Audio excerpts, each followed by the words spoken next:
Hey guys, Kevin the Toy Smuggler here. May the 4th be with you. Yeah, today is Star Wars days, man. I don't even know where to begin because I tell you what, Star Wars in the last few years it's had some highs, it's had some many lows. But today, I definitely, considering it's May the 4th be with you, what I want to do is talk about the upside of everything. Because trust me, we can easily go the other way. But I think too many people concentrate too much on the negative. I want to just camp out on some positive things about Star Wars, maybe some positive things in the future. I want to share a couple of my favorite things, and I got some toy pickups that I've done lately that are not Star Wars related. Because that's the big funny thing. Because I had planned on doing a video a few days ago, and I ended up kind of getting sick, wasn't feeling good, and really didn't feel like getting in front of the camera, if you guys know what I mean. So I put it off, and next thing you know, boom, May the 4th coming up. Now, I was looking at doing a video up here at Battlegrounds, but I had a lot of business to do with Battlegrounds, so I didn't want to do the business and the fun stuff all the same. It's been chaotic. It's been a chaotic week. So, but right off the bat, I just want to say, really Star Wars was it was the biggest turning point in my childhood as far as toys were being done. It was the first toy line that I remember that really went full throttle into making a very wide selection of a line. Everything before that, from what I remember, well, of course, I had the Migos back in the day, but they didn't make a lot of one kind. They had a few of the DCs, they had a few of the Marvel, and they had a TV show after it didn't, but they only had like 4 or 5 figures. So, and I don't remember. I think I remember having a Fonzie back in the day, but I know I didn't mix those figures up with any other line because, like I said, no line back in those days was that big. So until Star Wars came along, so I even probably Star Trek on the Mego line, maybe versus the Planet of the Apes. That was probably the two front runners of really having a good mix of heroes and villains to work with. And then on the superhero end, you run up until you had your heroes, but not a lot of bad guys. You only have a couple of bad guys for each little faction, and you really had to do a lot of mixing play value, which created a lot of fun scenarios to do. But when Star Wars came along with the 3 3/4 inch, they really brought in the difference aspect of the ships and the play sets and stuff, and that was just a big game changer. And and that just totally canceled after that boom. Within in a year, everyone else had to play catch up, and that was the big major thing I think Star Wars had to do. And I just want to share one of my favorite things playing with as a kid was just a simple Luke Skywalker on Tauntaun. I couldn't tell you how many times I played out in the snow. I mean, this is just so much fun. And the bad thing is you just don't see toys of this kind of nature it's just a simple design. You got a hero on its trusty steed. I mean, the closest thing we got to that right now is on He-Man Origins right now is probably the closest thing we got to a hero and his steed and everything like that. That's was probably the closest thing, and one of the coolest things going on right now, seeing a little bit of a comeback with the Mo2. And I wish Star Wars would go back to the simple era. And I think in the very near future, I think going into next year, I think we're going to see a game change in that. I don't know for sure, but just the way that seeing where Star Wars has been headed lately, and COVID kind of took everybody sideways for a while, and right now everybody's trying to get things lined back up, get things reorganized, and get back on track. And that's we got toy delays, we got TV show delays, but I think by next year we're really going to get back into the groove. And I think the heyday that we're getting ready to come see is with the Mandalorian and the Boba Fett series. Now, this is one of my favorite 6-inch scale Boba Fett. And I really do. When these first Black series came out, I was kind of off taken by it. I was like, oh, I don't really want another scale to deal with. It's bad enough I'm trying to deal with collecting all the vintage figures, and then I got all well, you get the real vintage series and then the vintage series. It's crazy, and that's tough enough trying to get the figures that you want out of those two lines, and then they came out with the 6-inch line, and it made I was looking at it being extremely complicated, but when I made my first couple choices and buying a few of those, I really loved it. Now, well, I liked a few of them. El Rodimus, hey, how you doing? Doing great. See, Romulus is here. See, because there isn't anything new for kids. I agree with you. Yeah, there's not a lot of variety, and the biggest thing I miss is these companies like Mattel just creating something for the fun of it and putting out, kind of like with the Black Star and Flash Gordon, is coming up and taking some even extremely old properties that people's forgot about and is putting them back out there, giving them a common sense fresh look. To me, unfortunately, a lot of these lines, like everyone's seen the Dungeons and Dragons little diecast things, they're neat. I got a Fortress of Fame sitting right here in a diorama that I made. Love Dungeons and Dragons. But I don't want any little die-cast miniatures. I mean, that just don't do me any good. I mean, so it's just really good. Hey, how you doing, Emily? So, oh yeah, I knew who you was, Rom. I knew. And Rommel, yeah, great guy, guys. If you don't know who Rommel is, super great guy. Got the talent this guy has is just amazing. Please, if you guys can get to know this guy and get the luck to get to see the cool digital stuff that the guy's a digital genius. It's a wonder. And I'm just proud to be connected with this guy and getting to work with him. He has helped strive to make me better, and I just enjoying every minute getting to know you, brother. And hey, I will be contacting you probably tomorrow, brother. I got some great news for you and everything. And like I said, that's one of the things, guys.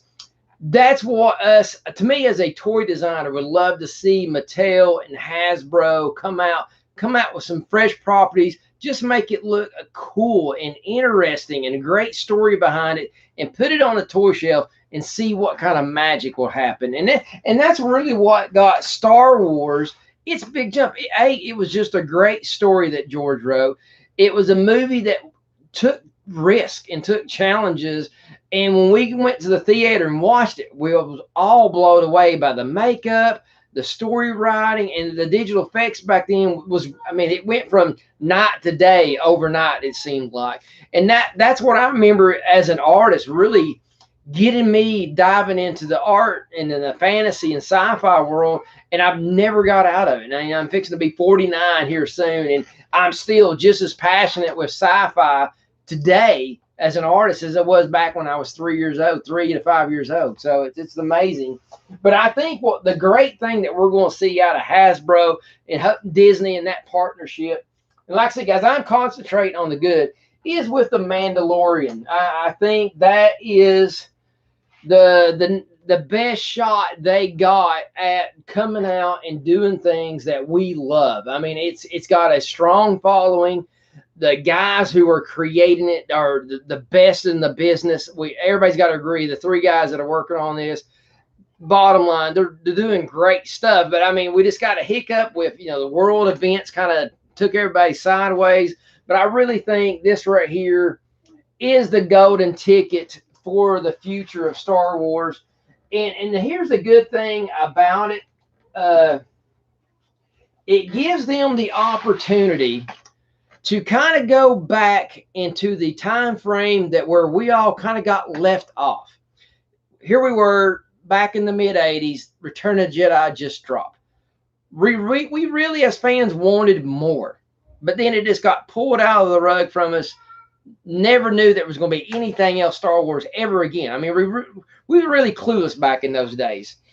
And the deal was, this right here gives them an opportunity for his timeline to go back right after that and to take where we got left off and take it to a new realm.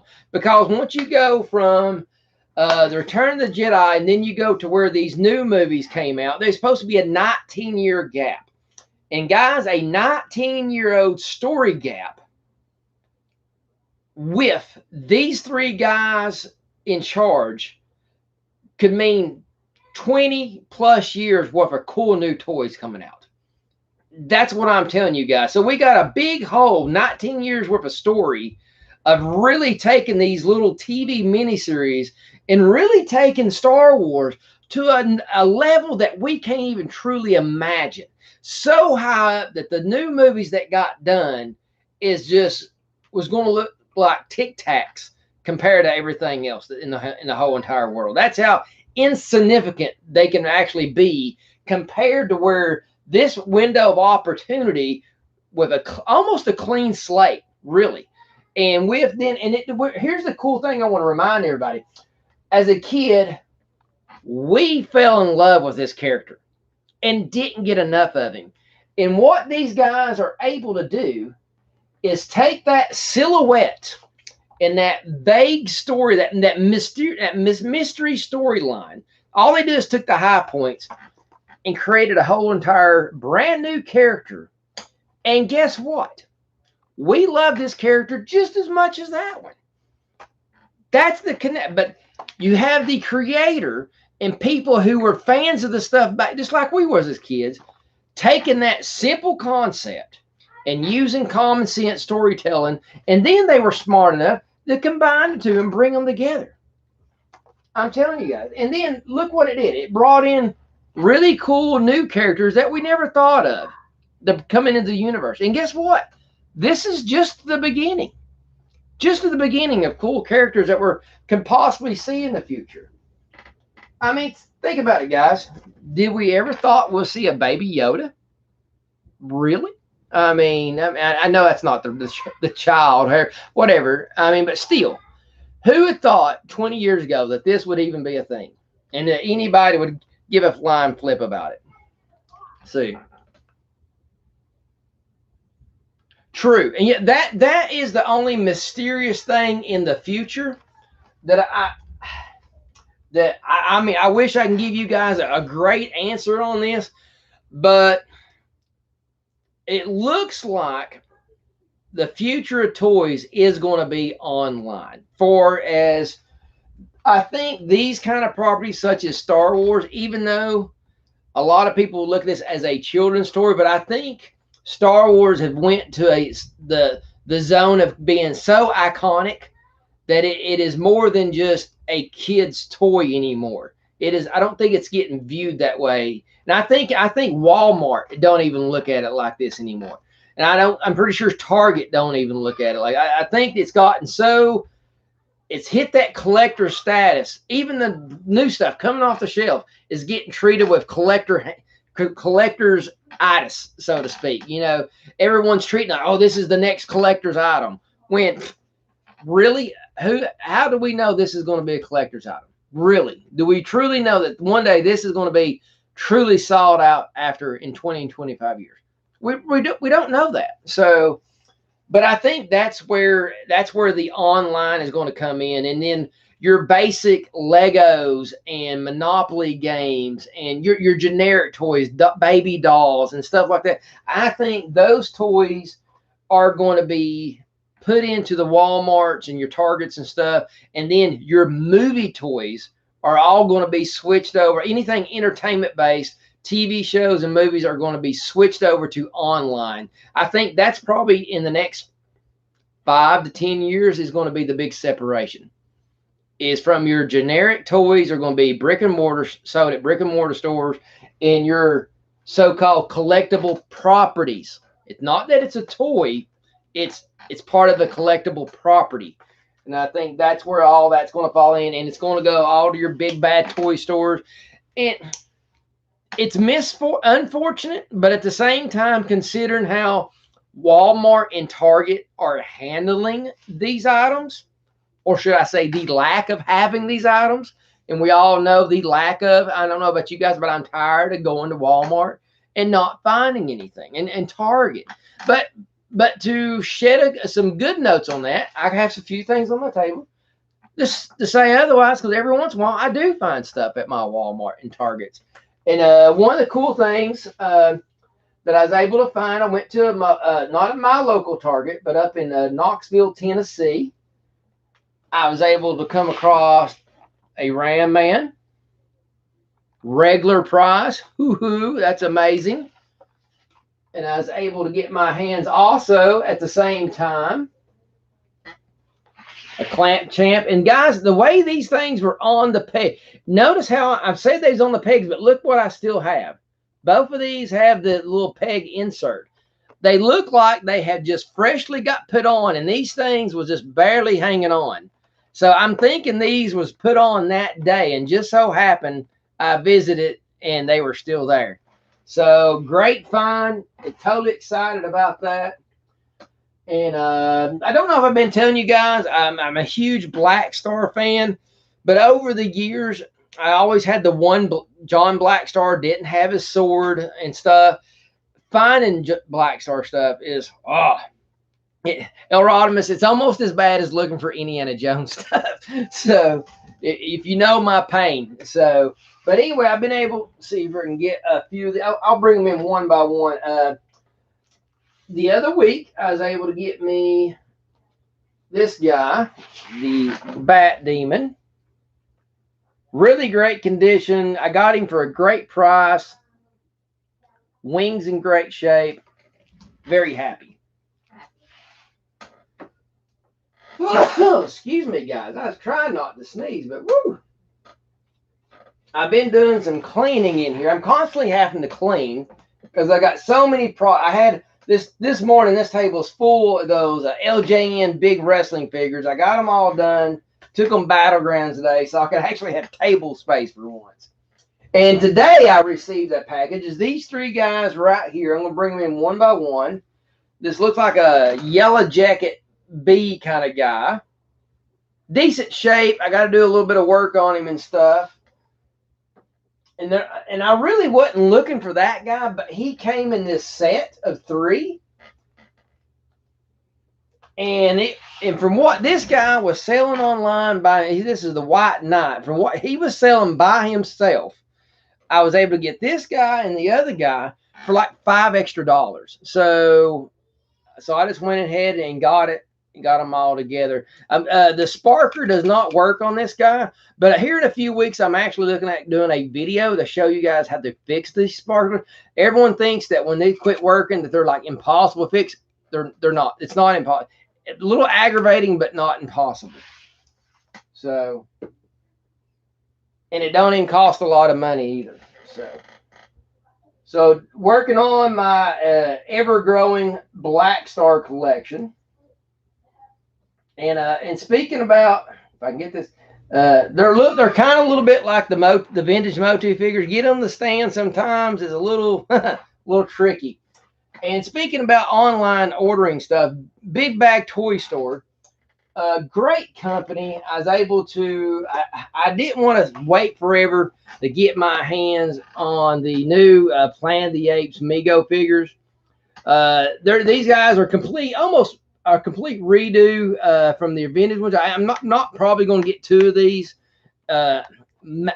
I say that, and I probably will anyway. But still, I really like the packaging of these guys. These packaging of these new ones is so much better than the old ones. In the back of them, really nice artwork. This is Mego really taking some bound. And from what I have heard, is they got full license on the TV series, all the movies, anything with the Planet of the Apes logo on it, they can make it. So I think Mego guys, keep your eyes on Mego because next year I'm expecting some amazing things to come out of that company. They're really, them and Mattel with the whole Motu Origins line going on. Really the Motu Origins, I have to say, when they started mixing in the Motu stuff a little over a year ago with the WWE wrestlers, that was probably the single most ingenious advertising plan that any toy company's done in 35 years. Because that's how I remember playing with my He-Man figures, is with the old AWA. Hold on, I think I got 2 of them right here. Bottom line, I've seen this guy right here face He-Man as a kid all day long. And I don't see why they didn't do it back in those days. Because, man, that's how they should have advertised it then, but that's how they're advertising it now. Hey, girl, how you doing, sweetheart? Yeah, and here they are finally 35, 40 years later. They get it that these guys really go great together. I mean, great introduction. Boom, you have dads that are my age who are wrestling fans and they're old He-Man fans, and boom, there's kids watch the wrestling. So now perfect introduction and marriage in between two different properties to bring it in, and that's why it's so successful as it is right now. Great marketing plan. And today I did pick up something really cool at Battlegrounds. I said I would never do this. I lied. So I couldn't resist. I've had issues over the years looking for a Horde Trooper. It's not finding them. It's the stupid price of them. I cannot drop $100 bill for a little figure that I'm not over crazy with the sculpt. You know what I'm saying? So, but today I found something for the great price, and I love the sculpt of it because I'm an artist. I'm a sculptor. So to me, it's all about the design and the sculpt and everything. And this is what I was able to get my hands on today. Was this right here? The 2-pack class. I said I would never get into classics, but I made an exception with this. I got two cheaper than I can get one vintage one. And these guys come fully loaded. We're talking about the big red spear in the back here. The two spikes. We got two shields. We got two of those funky crossbow type guns. I mean, guys, it's the total package here. And the sculpt on these bad boys. I mean, look at that silhouette right there. Just menacing. And actually, I thought just these guys being a fraction bigger at this 7-inch scale would look even more empowering next to some vintage figures. So that was my thought on it. And like I said, when I seen this, I lit up. And that's exactly what this whole vintage toys and new toys is supposed to do to us collectors is when we see it, we get it in front of our hands, that rush. And that don't happen to me a whole lot. But this bad boy did, and I picked it up. And I am not regretting this at all, one bit. This was a very great find. But guys, that's why I think this day we need to really, on as far as the Star Wars side of the fence on all this, this is where I think we need it. Like I said, it is so easy to hang our hat up on all the negative feeds that are constantly going on.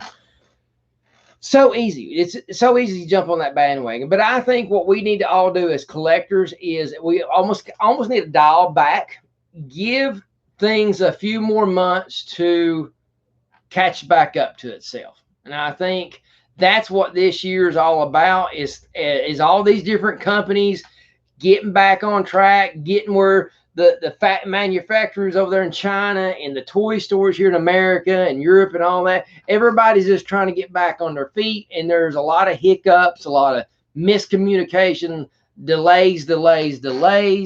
It's just all across the board. No matter if you're a tiny little toy company versus a big toy company, they're all having issues. So I think with everything that happened last year going into this year, I think we're just starting to see, I think we're nearing the tail end to everybody getting their act back together. And then with that said, you're looking at Disney getting their act back together and getting things pulled in to get this Boba Fett series off the ground and getting the Mandalorian back on track. Because that right there, I'm here to tell you, is going to be Disney's and Star Wars bread and butter in the future. The palette is just too sweet. And I just don't see George and Filoni and everybody just totally drop. Here's the thing. If Disney drops this, there is not much of a future left for Star Wars. Because this is where I think things are going to turn. I think some big changes are coming in within the hierarchy of things. Bottom line, George Lucas and this Star Wars story is going to prevail. Is it going to be pretty to get to that point? No. But I think George Lucas is going to make something great happen out of this. I just think he just needs another 6 months of the year to get all the politics in order, and boom, Lucas and Star Wars and the Mandalorian are going to hit a home run, and boom, and I think things are going to get set in place to where he's going to get all this crap off of him, and that means, guys, new, fresh characters on the way. That's what we need to look at, guys. New, fresh characters. See, awesome, awesome. Look forward. Oh God, I gotta get my hand. Awesome. See, exactly. Bottom line, that's where this is going. So, guys, I know a lot of people are talking about far stars. The vintage collection is starting to wind down. Yes, but it's going to wind down, and this new series is really going to take it to a whole new, fresh level. Because I'm seeing, guys, in the future, what they're going to probably be doing is probably creating like 3 series. We're talking about the Mandalorian, that Republic one. They're all together going to have probably about 3 series.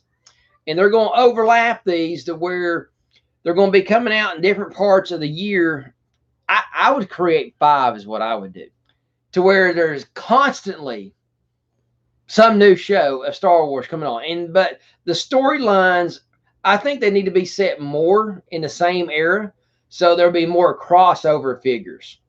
I think that far as from a toy perspective, that would make more sense. But I know the one show they're trying to maybe put one in the very distant past. That I don't think is a great idea, but it may turn out to be a great idea. I'm not saying I'm 100% correct or they're wrong, but if they go back in the past, they truly need to get back to the essence of Star Wars and keep it simple. I don't think, unfortunately, sometimes too many people can take an idea that someone else has done and go to the left and, oh, now I got freedom to do stuff. Well, sometimes that freedom gets the story writers into it's too much freedom. So I think what made Rogue One good and the Solo movie, really, guys, the Solo movie wasn't that bad of a movie. A lot of people put it down. But I think Ron Howard said it best. He said, I just set out to make a good, fun Star Wars movie. And if you go back and watch Solo with that attitude, I'm just here to watch a fun Star Wars story, that's exactly what it is. It's just a fun Star Wars story. I mean, that's it. It's that simple. And I think what makes both of them so simple and so good that they were trapped in a box. They had so much canon wrapped around them, they couldn't go too far to the left or to the right. And I think that's what, especially Rogue One. I love, and trust me, no one can sit here and argue with me that Rogue One didn't end amazing with Vader coming out of the smoke with the lightsaber just kicking. Come on, people, that was amazing. And then it led right into A New Hope. Perfectly, seamlessly, bottom line. And it was very similar how they tried to do the scene with Luke Skywalker in the deal with the Mandalorian.